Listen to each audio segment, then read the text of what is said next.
E aí pessoal, Eduardo Mesquita aqui, o seu banker, para mais um vídeo no canal. Nesse vídeo eu vou falar um pouco sobre as consequências, o racional econômico do Bitcoin. Por que é tão falado no Bitcoin e por que tem tantas pessoas tão fanáticas e tem tantas pessoas que o rejeitam? Deixa já o seu like aqui que esse vídeo vai ser bem importante e não deixe de se inscrever no canal se você não é inscrito, verifique aí. Vamos dividir esse vídeo em 3 partes. A primeira parte é o racional econômico do porquê o Bitcoin foi criado e qual é, então, a percepção que os adoradores do criptoativo têm dessa ideia. Depois da crise dos Estados Unidos, lá em 2008, com a crise do subprime, foram onde o preço dos imóveis dos Estados Unidos chegaram a preços insustentáveis e começaram a desabar. Diante disso, o governo americano colocou mais dinheiro na economia para salvar muitos bancos que tinham risco de quebra naquele momento, e isso houve uma desconfiança total de quem entende de mercado e tem a percepção de que qualquer inflação que exista é porque o governo está colocando mais capital na economia, sem essa economia gerar a mesma produtividade, a mesma geração de bens e serviços. E foi isso que aconteceu. Para salvar esses bancos, o governo colocou caminhões, rios de dinheiro na economia. Com isso, a taxa de juros foi reduzida a praticamente zero, onde o governo americano comprou muitos títulos da dívida, tanto do próprio governo como outras dívidas até chamadas de tóxicas, que valiam praticamente zero. Então, dado essa enxurrada de dinheiro na economia, o dólar, claro, perdeu valor. E por conta das consecutivas quedas de valor das moedas fiduciárias, das moedas de todos os países, porque governos imprimem e jogam dinheiro na economia quando eles bem entendem, que o Bitcoin foi criado com a ideia de ter um determinado volume de moeda que pode ser explorada por mineradores sem qualquer possibilidade de aumento na oferta. Então, muitas pessoas enxergam o Bitcoin como a saída contra governos que desvalorizam a moeda por conta própria, colocando mais dinheiro na economia e gerando então a inflação, que é a perda do nosso poder de compra. Isso não aconteceria com o Bitcoin. Entendido um pouco desse racional econômico, vamos para a segunda parte desse vídeo, que é a usabilidade do Bitcoin. Ok, entendi então que o Bitcoin é um ativo que não se deprecia quando comparado com as moedas fiduciárias que existem, emissões de novas moedas e são colocadas na economia, gerando então a desvalorização da moeda. Perfeito, mas eu não consigo utilizar Bitcoin. Hoje a funcionalidade do Bitcoin, ela de fato ela é bem restrita. Existem pouquíssimos estabelecimentos em pouquíssimos países que aceitam pagamentos via Bitcoin. Então, por conta disso, a usabilidade hoje é bem restrita. Entretanto, o Bitcoin, assim como o ouro, ele pode ser considerado uma reserva de valor. Antigamente, dinheiro era emitido apenas quando era lastreado em ouro.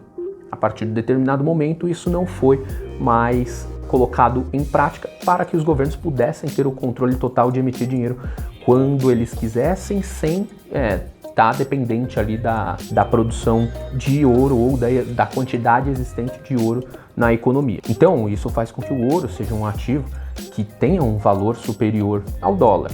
Entretanto, você não consegue sair de casa, comprar qualquer coisa com barras de ouro, não faz sentido. Então, se você tem ouro e você tem dólar, você prefere gastar o quê? Primeiro, o dólar, porque ele tem menos valor e é mais aceito. Se você tem ouro real, o que você vai gastar primeiro? Você vai gastar o real, porque ele tem menos valor e ele vai acabar sendo aceito. Com o Bitcoin, teria o mesmo racional. Você compra Bitcoins por essa oferta restrita, por essa expectativa de valorização. Porque se a oferta é restrita e a demanda é cada vez maior, o preço tende a subir. Então, se você tem Bitcoin e você tem dólar, você vai gastar o que primeiro? O dólar, porque é aceito e ele tem menos valor. Real, mesma coisa. Você gasta primeiro o real porque ele tem menos valor e ele é mais aceito. Então, é a mesma coisa se você tivesse dólar e real. O que você vai gastar primeiro? Você vai gastar primeiro o real porque ele tem menos valor e ele perde poder de compra com a inflação elevada mais rápida do que o dólar. Então a usabilidade do Bitcoin ela não entra muito em questão para quem gosta do ativo, para quem é apaixonado por essa ideia, por essa concepção. Então, usabilidade pode fazer sentido no futuro, mas isso não seria o fim, não seria o objetivo final. Dito isso, faz sentido a gente ir caminhando para a terceira e última parte desse vídeo, que é, ok, como eu faço para comprar os bitcoins? Parece ser tão complicado, porque eu ouvi dizer que tem que ter uma chave, um lugar para guardar, etc. Sim, isso é necessário se você quiser ter os bitcoins consigo próprio. Qual é o benefício disso? Não é confiscável.